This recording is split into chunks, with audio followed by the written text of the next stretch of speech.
पटना में नाबालिग लड़की का शव बरामद होने से इलाके में हड़कंप मच गया। शास्त्री नगर थाना क्षेत्र में ललित भवन के पीछे लड़की का शव मिला। हत्या कर शव फेंकने की आशंका जताई गई। मृतका की उम्र करीब 16 से 17 वर्ष बताई गई। अभी तक लड़की की पहचान नहीं हो पाई है। पुलिस जांच में जुटी है। छपरा में सिविल कोर्ट के असिस्टेंट पब्लिक प्रोसिक्यूटर का शव बरामद हुआ है। भगवान बाजार थाना के ढेलाजी मंदिर के पास एक कुएं से शव मिला। प्रोसिक्यूटर पवन कुमार की पत्नी ने गुमशुदगी की शिकायत दर्ज कराई थी, जिसके बाद पुलिस ने शव बरामद किया। पुलिस मामले की हर एंगल से जांच में जुटी है। आरा में एक शादी समारोह में डांसर पर पैसे लुटाने को लेकर मारपीट हो गया, जिसमें कई लोग घायल हो गए। मारपीट की यह घटना घोबरा थाना क्षेत्र के बलवा गांव की है। घायलों को इलाज के लिए सदर अस्पताल में भर्ती कराया गया। पुलिस मामले की जांच में जुटी है। आरा में मौसम में अचानक हुए बदलाव से लोगों को भीषण गर्मी से राहत मिली। सुबह से ही आसमान में बादल छाए हुए दिखे और तेज हवाएं चली, जिससे मौसम सुहाना हो गया। मौसम विभाग ने तेज हवाओं और बारिश को लेकर अलर्ट जारी किया। वहीं तापमान में भी गिरावट दर्ज की गई। पूर्णिया के अमौर प्रखंड में सड़क निर्माण में लापरवाही सामने आई है।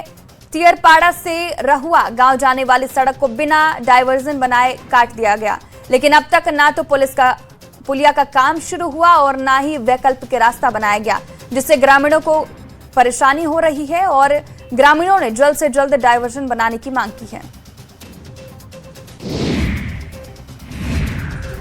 बेगूसराय सदर अस्पताल में मरीज की मौत हो गई। परिजनों ने इलाज में लापरवाही का आरोप लगाकर जमकर हंगामा किया। मामले में अस्पताल प्रशासन ने लापरवाही से इनकार किया। मृतक लाखों थाना क्षेत्र के लालू नगर का रहने वाला विक्की चौधरी था, जो तार के पेड़ से नीचे गिरकर गंभीर रूप से घायल हो गया था। सीतामढ़ी में पेयजल व्यवस्था को लेकर एक बार फिर बड़ा सवाल खड़ा हो गया है। करोड़ों रुपए खर्च कर बनाए गए कई जल मीनार सालों से ठप पड़े हैं। रीगा प्रखंड में जल मीनार का इस्तेमाल अब पानी सप्लाई के बजाय मवेशियों का चारा रखने के लिए किया जा रहा है। मधेपुरा के सिंहेश्वर प्रखंड में झिटकिया में बने ईदगाह की जमीन पर अवैध दखल का मामला सामने आया। स्थानीय ग्रामीणों का आरोप है कि ईदगाह, कब्रिस्तान और मदरसा स्कूल की जमीन पर गांव के दबंगों द्वारा कब्जा कर लिया गया। लोगों ने आरोप लगाया कि जमीन पर पूर्व मुखिया ने अवैध रूप से कब्जा कर मुर्गा फार्म बना लिया। सरायकेला के राजनगर थाना क्षेत्र स्थित सामुदायिक स्वास्थ्य केंद्र में बड़ी लापरवाही सामने आई है। अस्पताल की बिजली कटने पर मोबाइल की रोशनी में डिलीवरी कराई गई, जिसमें एक गर्भवती महिला और नवजात की मौत हो गई। परिजनों का आरोप है कि प्रसव के दौरान अस्पताल में पर्याप्त मेडिकल सुविधा उपलब्ध नहीं थी। बोकारो के चीराचास थाना क्षेत्र में जिम से बाहर निकल रहे युवक पर जानलेवा हमला और छिनतई की घटना हुई। चास एसडीपीओ ने बताया कि जिम में गाना बजाने को लेकर दो पक्षों के बीच विवाद हुआ था, जिसके बाद आरोपियों ने हमला किया। पुलिस ने मामले में एफआईआर दर्ज कर 2 आरोपियों को नामजद किया। गोपालगंज में सन की पति ने अपनी पत्नी की चाकू से गला रेत कर हत्या कर दी। वारदात को अंजाम देने के बाद आरोपी पति मौके से फरार हो गया। घटना कटिया थाना क्षेत्र के अमैया बाकी गांव की है। वारदात के बाद पूरे इलाके में सनसनी फैल गई। वहीं सूचना पाकर मौके पर पहुंची पुलिस और जांच पड़ताल शुरू करते हुए शव को अपने कब्जे में लिया। सीतामढ़ी में अस्पताल की बदइंतजामी सामने आई है। अस्पताल में मरीज की मौत के बाद शव ले जाने के लिए स्ट्रेचर या शव वाहन की सुविधा नहीं मिली। मृतक के परिजन शव को ठेले पर ले जाने को मजबूर हो गए। स्वास्थ्य व्यवस्था का ये रूप पूरे सिस्टम को कटघरे में खड़ा कर रहा है। बेगूसराय में शातिर अपराधियों ने फिल्मी अंदाज में एक महिला से लाखों की चोरी की वारदात को अंजाम दिया। जहां गाड़ी से मोबाइल लीक होने की बात कहकर 2 अपराधियों ने ड्राइवर और कार में बैठी महिला को झांसा दिया। मौका देखते ही गाड़ी में रखे बैग में करीब 10 लाख रुपए के जेवरात और 2 लाख रुपए कैश लेकर फरार हो गया। नीट यूजी 2026 की परीक्षा आज से शुरू हुई। राज्य से 1.65 लाख अभ्यर्थी परीक्षा में शामिल हुए। पटना में सबसे अधिक परीक्षा केंद्र बनाए गए। परीक्षा दोपहर 2 बजे से शाम 5 बजे तक हुई। पटना, गया, मुजफ्फरपुर, भागलपुर, दरभंगा और पूर्णिया समेत प्रमुख शहरों में परीक्षा आयोजित की गई। झारखंड में ट्रेजरी से अवैध निकासी घोटाले की जांच का दायरा लगातार बढ़ रहा है। महालेखाकार ने 12 और ट्रेजरी में गड़बड़ी की जानकारी राज्य सरकार को दी। बाद वित्त विभाग ने जांच की मंजूरी के लिए मुख्यमंत्री को प्रस्ताव भेजा। मंजूरी मिलते ही इन सभी ट्रेजरी की जांच शुरू होगी। जमशेदपुर की जीवन रेखा मानी जाने वाली स्वर्ण रेखा और खरकई नदी बड़ी मुश्किल में है। शहर से निकलने वाले करीब 50 से ज्यादा नालों का गंदा पानी बिना किसी ट्रीटमेंट के सीधे इन नदियों में गिर रहा है, जिससे दोनों नदियां धीरे धीरे नाले में बदलती जा रही है। लोगों ने नदी को बचाने के लिए ठोस कदम उठाने की मांग की है। जबलपुर क्रूज हादसे के बाद बोटिंग सुरक्षा पर बड़े सवाल खड़े हो गए हैं। इसी को लेकर रांची के ध्रुवा डैम में न्यूज 18 की टीम ने पड़ताल की। तेज हवा और ऊंचे जलस्तर के बीच यहां बोटिंग जारी है, लेकिन सुरक्षा इंतजाम बेहद सीमित दिखे। यात्रियों को सिर्फ लाइफ जैकेट के भरोसे छोड़ा गया। हजारीबाग के चौपारण थाना क्षेत्र के रतनागा गांव में ग्रामीणों ने इंसानियत की मिसाल पेश की। जंगल से भटककर एक हिरण का शावक गांव के खेत में पहुंच गया। ग्रामीणों ने उसे सुरक्षित रखा और तुरंत वन विभाग को सूचना दी। सूचना मिलते ही वनकर्मी मौके पर पहुंचे और शावक को सुरक्षित अपने कब्जे में लेकर। रामगढ़ में मौसम के बदलते मिजाज से लोगों की सेहत पर असर पड़ता दिखा है। तेज गर्मी और लू के कारण कई लोग डिहाइड्रेशन का शिकार हो रहे हैं, जबकि बारिश के बाद बुखार और सर्दी के मरीज बढ़ गए हैं। सदर अस्पताल में रोजाना 100 से अधिक मरीज इलाज के लिए पहुंचे। गुमला में चैनपुर प्रखंड के सुदूर ठाकुर झारिया गांव में बुनियादी सुविधाओं से वंचित है। गांव तक पहुंचने के लिए सड़क नहीं है और बीच में नदी होने के कारण बारिश में आवागमन बाधित हो जाता है, जिससे मरीजों को सबसे ज्यादा परेशानी होती है। जिला ओडीएफ घोषित होने के बावजूद यहां एक भी शौचालय नहीं है। दरभंगा के कमतौल थाना क्षेत्र से एक बेहद सनसनीखेज मामला सामने आया है। एक नाबालिग हिंदू लड़की का दूसरी बार अपहरण कर लिया गया। पीड़ित परिवार ने गांव के ही कुछ लोगों पर साजिश के तहत घटना को अंजाम देने का गंभीर आरोप लगाया। परिजनों ने पीड़िता को सुरक्षित बरामद करने की अपील की। कैमूर में भूत प्रेत के अंधविश्वास में लगभग 1 दर्जन से अधिक लोगों ने एक व्यक्ति की धारदार हथियार से काट कर हत्या कर दी। हत्या के बाद शव को छत से नीचे फेंक दिया गया। मृतक के परिजन ने गांव के ही कई लोगों पर हत्या का आरोप लगाया। घटना की सूचना पर पहुंची पुलिस मामले की जांच में जुटी है। पटना के दीघा थाना क्षेत्र से स्थित जनार्दन घाट में दर्दनाक हादसा हो गया। गंगा में नहाने के दौरान 2 नाबालिग बच्चे गहरे पानी में डूबने लगे। घाट पर मौजूद स्थानीय लोगों ने तुरंत बचाव का प्रयास किया और डायल 112 को सूचना दी। लोगों की तत्परता से एक बच्चे को सुरक्षित बाहर निकाल लिया गया, जबकि दूसरा बच्चा गंगा की तेज धार में बह गया। सिवान में 3 दिन के भीतर 2 एनकाउंटर को अंजाम देकर पुलिस ने अपराधियों को घुटने पर ला दिया। 30 अप्रैल को पहले अपराधी छोटू यादव को गोली मारकर लंगड़ा किया गया और आज गोलियों के जवाब में पुलिस ने सोनू यादव को ढेर कर दिया। पुलिस ने संदेश दिया कि गोली चलाने वाले अपराधियों का इसी तरह से इलाज किया जाएगा। रांची में पुलिस ने जंगल से 21 बोरा डोडा बरामद किया। इन बोरों में करीब 7 क्विंटल डोडा पाया गया। पुलिस ने तामड़ थाना क्षेत्र के रुगड़ी मोड़ के पास बड़ी कार्रवाई की। डीएसपी ने बताया कि सूचना के आधार पर छापेमारी की गई। हालांकि तस्कर घने जंगल का फायदा उठाकर फरार हो गया। पलामू में फायरिंग और हथियार लहराते हुए रील बनाने की बढ़ती घटनाओं को लेकर पुलिस सख्त हो गई है। एसपी कपिल चौधरी के निर्देश पर सभी लाइसेंसी हथियार धारकों का फिर से कैरेक्टर वेरिफिकेशन कराया जाएगा। दोषी पाए जाने पर ऐसे लोगों का हथियार लाइसेंस रद्द कर दिया जाएगा। बोकारो के चिराचास थाना पुलिस ने अपहरण के एक मामले का खुलासा किया है। पुलिस ने अपहरित नाबालिग को सकुशल बरामद किया और आरोपी को गिरफ्तार कर लिया। मामला 9 फरवरी 2025 को दर्ज कराया गया था। पुलिस ने कार्रवाई करते हुए आरोपी संतोष को धनबाद रेलवे स्टेशन से गिरफ्तार कर लिया।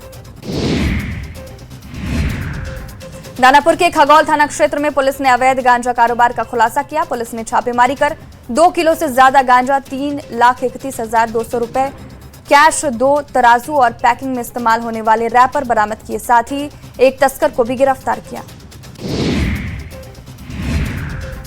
हजारीबाग में पुलिस को बड़ी सफलता मिली है। पुलिस ने बरही बैंक डकैती कांड का खुलासा करते हुए अंतर्राज्यीय गिरोह का सरगना समेत 3 को गिरफ्तार किया। आरोपियों के पास से 912 ग्राम सोना और 20 लाख नकद बरामद किया गया। आरोपियों की गिरफ्तारी वाराणसी से हुई। यूपी एसटीएफ झारखंड पुलिस ने संयुक्त कार्रवाई की। मोतिहारी में पुलिस ने बाइक की टंकी डिक्की से नेपाली शराब बरामद की। शातिर तस्कर बाइक के पार्ट्स में शराब छुपा कर ले जा रहे थे। झरोखर ढाका थाना इलाके में पुलिस ने कार्रवाई की। पुलिस ने करीब 40 बोतल नेपाली शराब की खेप बरामद की। नेपाल में नए भंसार नीति का असर सीधे नेपाल सीमा पर बसे बाजार पर पड़ता हुआ दिखा। नए नियम के मुताबिक भारत में 100 रुपए से अधिक की खरीदारी कर नेपाल जाने पर भंसार शुल्क देना पड़ सकता है, जिसका सीधा असर नेपाल बॉर्डर पर बने दुकानदारों पर पड़ा। दुकानदारों का कहना है कि नेपाली नागरिक अब कम मात्रा में खरीदारी के लिए पहुंच रहे हैं। पूर्णिया पुलिस को बड़ी सफलता मिली है। पुलिस ने फर्जी तरीके से अवैध वेबसाइट से राशन कार्ड, आधार कार्ड, वोटर आईडी कार्ड, जन्म प्रमाण पत्र और निवास प्रमाण पत्र बनाने वाली गिरोह का खुलासा किया। मामले में पुलिस ने 2 सीएसपी संचालक को गिरफ्तार किया। लखीसराय के मेदनी चौकी थाना पुलिस को बड़ी कामयाबी मिली है। पुलिस ने कंटेहर गांव में छापेमारी कर कुख्यात अपराधी सुजीत कुमार को गिरफ्तार किया। अपराधी के पास से एक पिस्टल, मैगजीन और 5 जिंदा कारतूस बरामद किए हैं। फिलहाल अपराधी के अन्य सहयोगियों की गिरफ्तारी के लिए पुलिस लगातार छापेमारी कर रही है। चतरा में पुलिस ने अवैध नशा कारोबार के खिलाफ बड़ी कार्रवाई की है। पुलिस ने 42 लाख रुपए का डोडा जब्त किया है। प्रतापपुर थाना क्षेत्र में गुप्त सूचना के आधार पर छापेमारी की गई। मालवाहक ऑटो में धान की बोरियों के नीचे डोडा छिपाकर तस्करी की जा रही थी। तलाशी के दौरान 10 बोरियों में कुल 282 किलोग्राम अवैध डोडा बरामद हुआ। गोड्डा के 4 लेन पर हुए भीषण एक्सीडेंट में 2 युवकों की मौके पर ही मौत हो गई। घटना रविवार सुबह करीब 5 से 5:30 बजे बीच की है। महागामा थाना क्षेत्र के गम्हरिया के पास गोंडा पिरपैती मुख्य मार्ग पर यह घटना हुई। ओवरटेक करने के दौरान तेज रफ्तार बाइक हाईवा से टकरा गई और हादसा हो गया। सासाराम में गैस वेल्डिंग का काम करते समय सिलेंडर में आग लग गई। आग में मैकेनिक गंभीर रूप से झुलस गया। घटना राजपुर थाना के चिताव की है। स्थानीय लोगों की मदद से मैकेनिक को अस्पताल में भर्ती कराया गया। मैकेनिक की स्थिति काफी नाजुक बताई जा रही है। मुंगेर में तेज रफ्तार बाइक और ई रिक्शा की टक्कर हो गई। घटना में ई रिक्शा पलटने से कई लोग घायल हो गए। घायलों को अनुमंडलीय अस्पताल भर्ती कराया गया। घटना हवेली खड़गपुर नगर परिषद क्षेत्र के सिनेमा हॉल के पास की है। सूचना पर पहुंची पुलिस ने जांच शुरू कर बाइक सवार को हिरासत में ले लिया। खगड़िया में NH-31 पर 2 ट्रक की टक्कर में एक युवक की मौत हो गई। घटना पसराहा थाना क्षेत्र के देवता गांव के पास की है। सड़क दुर्घटना के कारण 3 घंटे तक NH-31 पर वाहनों की लंबी कतार लग गई। पुलिस ने काफी मशक्कत से ट्रक को सड़क से साइड किया, जिसके बाद आवागमन को चालू किया गया। बगहा में बाइक और ओवरलोडेड ट्रैक्टर ट्रॉली के बीच टक्कर हो गई, जिसमें चालक की मौके पर ही मौत हो गई। घटना धर्मकांटा चौक के पास की है। घटना के बाद आक्रोशित ग्रामीणों ने मृतक के शव को मुख्य सड़क पर रखकर जाम लगा दिया। मृतक के परिजनों ने उचित मुआवजे की मांग की। पटना के बेलगाम स्कॉर्पियो की टक्कर से बाइक सवार एक किशोर की मौत हो गई। हादसे में बाइक सवार दूसरा किशोर गंभीर रूप से घायल हो गया। घटना फतुहा थाना क्षेत्र के दरियापुर स्थित स्टेट हाईवे की है। आनंद फानन में दोनों घायलों को इलाज के लिए PMCH में भर्ती कराया गया, जहां इलाज के दौरान एक किशोर की मौत हो गई। रांची में नेता प्रतिपक्ष बाबूलाल मरांडी ने सीएम हेमंत सोरेन को पत्र लिखा। नारी वंदन अधिनियम बिल को लेकर झारखंड विधानसभा का विशेष सत्र बुलाने की मांग की। नेता प्रतिपक्ष बाबूलाल मरांडी ने हेमंत सरकार से अपील की कि वो नारी वंदन अधिनियम बिल के पक्ष में प्रस्ताव पारित कर उसे केंद्र सरकार को भेजे। मुजफ्फरपुर पहुंचे जेडीयू नेता और पूर्व सीएम नीतीश कुमार के पुत्र निशांत कुमार का जोरदार स्वागत किया गया। चंपारण से यात्रा शुरू करने से पहले निशांत मुजफ्फरपुर पहुंचे, जहां विधायक अजीत कुमार ने उनका ढोल नगाड़ों के साथ स्वागत किया। कांग्रेस सांसद अखिलेश सिंह ने निशांत कुमार की सद्भाव यात्रा को लेकर शुभकामनाएं दी। उन्होंने कहा कि निशांत सद्भाव बनाए। वहीं बिहार में लगातार हो रहे बुलडोजर कार्रवाई पर कहा कि इसीलिए सद्भाव यात्रा की जरूरत है। निशांत को हम लोग शुभकामनाएं देते हैं। सिवान में सोनू यादव के एनकाउंटर पर एनडीए के नेताओं ने प्रतिक्रिया दी। जेडीयू विधायक दल के नेता श्रवण कुमार और बिहार बीजेपी के अक्षय अध्यक्ष संजय सरावगी ने कहा कि बिहार में कानून के राज से समझौता नहीं होगा और पुलिस उसी दिशा में काम कर रही है। बिहार से अपराधियों का समूल नाश अब तय है।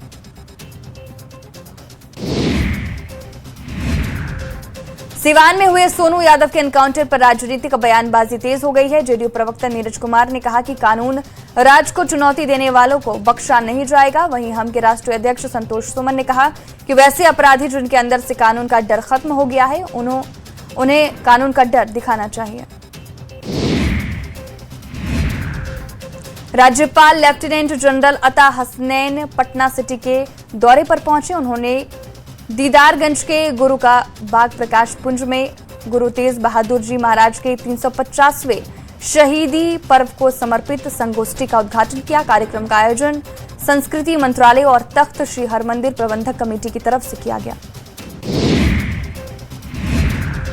सिवान एनकाउंटर पर पूर्व एमएलसी और बीजेपी नेता मनोज सिंह का बड़ा बयान सामने आया है। मनोज सिंह ने पुलिस की कार्रवाई की खुलकर सराहना करते हुए कहा कि घटना के अगले दिन ही छोटू का हाफ एनकाउंटर और 4 दिन के भीतर ही सोनू यादव का एनकाउंटर में ढेर कर दिया जाना ये पुलिस का बहुत अच्छा काम है। बिहार में लगातार हो रहे अपराधियों के एनकाउंटर पर केंद्रीय मंत्री रामनाथ ठाकुर ने बयान देते हुए विपक्ष पर हमला बोला। उन्होंने कहा कि अपराधियों की कोई जात नहीं होती और जब एनकाउंटर नहीं हो रहा था तब लोग सवाल खड़े कर रहे थे। अब जब एक्शन हो रहा है फिर सवाल क्यों खड़े कर रहे हैं। नीट परीक्षा को लेकर मुंगेर के परीक्षा केंद्रों पर परीक्षार्थियों की भीड़ देखने को मिली। सुरक्षा के कड़े इंतजाम के तहत मोबाइल, इलेक्ट्रॉनिक गैजेट और अन्य प्रतिबंधित सामानों पर पूरी तरह रोक लगाई गई। परीक्षा के समय केंद्रों पर पुलिस बल, दंडाधिकारी और केंद्र अधीक्षक ने निगरानी की। बिहार में 8 मई तक आंधी ठनका गिरने के साथ मध्यम से भारी बारिश को लेकर अलर्ट जारी किया गया है और लोगों से सावधानी बरतने की अपील की गई। 40 से 50 किलोमीटर प्रति घंटे की रफ्तार से हवा चलने की संभावना है। राज्य के कई जिलों में 24 घंटे में मध्यम बारिश दर्ज की गई। राज्य समेत 9 जिलों में मौसम का मिजाज बदलता दिखा। मौसम विभाग ने दोपहर बाद तेज हवा, आंधी, बारिश और ओले गिरने की चेतावनी जारी की। इस दौरान 50 से 60 किलोमीटर प्रति घंटे की रफ्तार से हवा चलने की आशंका जताई गई। हवाई सेवाओं पर भी खराब मौसम का असर पड़ा। रांची के बरियातू के आरोग्य भवन में कार्यक्रम का आयोजन किया गया जिसमें केंद्रीय कानून मंत्री अर्जुन राम मेघवाल शामिल हुए। ये कार्यक्रम एकल ग्रोमोत्थान फाउंडेशन ने आयोजित किया जिसमें रक्षा राज्य मंत्री संजय सेठ, पद्मश्री अशोक भगत और महापौर रोशनी खलको भी शामिल हुई। देवघर में विश्व प्रसिद्ध श्रावणी मेला को लेकर राज्य सरकार ने तैयारियां तेज कर दी है। सर्किट हाउस में पर्यटन मंत्री सुदिव्य सोनू ने देवघर और दुमका के अधिकारियों के साथ समीक्षा बैठक की। बैठक में डीसी, एसपी समेत कई विभागों के पदाधिकारी मौजूद रहे। मंत्री ने बताया कि 31 जुलाई से मेला शुरू होगा। रामगढ़ में लगातार हो रही बारिश से लोगों को भीषण गर्मी से राहत मिली है। मौसम विभाग ने 5 मई तक बारिश की संभावना जताते हुए वज्रपात का अलर्ट जारी किया है। बारिश के बाद पतरातू लेक का नजारा और भी खूबसूरत हो गया जिससे यहां आने वाले पर्यटक काफी उत्साहित नजर आए। पटना के रविंद्र भवन में इंटक का स्थापना दिवस समारोह मनाया गया। मौके पर फूड वर्करों का सेमिनार भी आयोजित किया गया जिसमें राज्य भर से फूड वर्कर सेमिनार में शामिल हुए। समारोह में कांग्रेस के सांसद अखिलेश सिंह और तारिक अनवर शामिल हुए। पटना के फुलवारी शरीफ से गया डोभी को बेतोड़ा से जोड़ने वाली सड़क का उद्घाटन किया गया। पूर्व मंत्री से फुलवारी विधायक श्याम रजक ने उद्घाटन किया। 3.7 किलोमीटर की ये सड़क 4 करोड़ 82 लाख की लागत से बनी है। सड़क बनने से आवागमन की सुविधा होगी और शॉर्टकट में लोगों को आने जाने में सुविधा होगी। आरा में नीट यूजी 2026 की परीक्षा शांतिपूर्वक संपन्न हुई। परीक्षा केंद्रों में 2804 परीक्षार्थी शामिल हुए। परीक्षा को लेकर की सुरक्षा के कड़े इंतजाम किए गए थे। परीक्षा केंद्र पर पुलिस के साथ दंडाधिकारी की भी तैनाती की गई थी। परीक्षा देकर निकल रहे परीक्षार्थियों ने कहा कि परीक्षा काफी अच्छा रहा।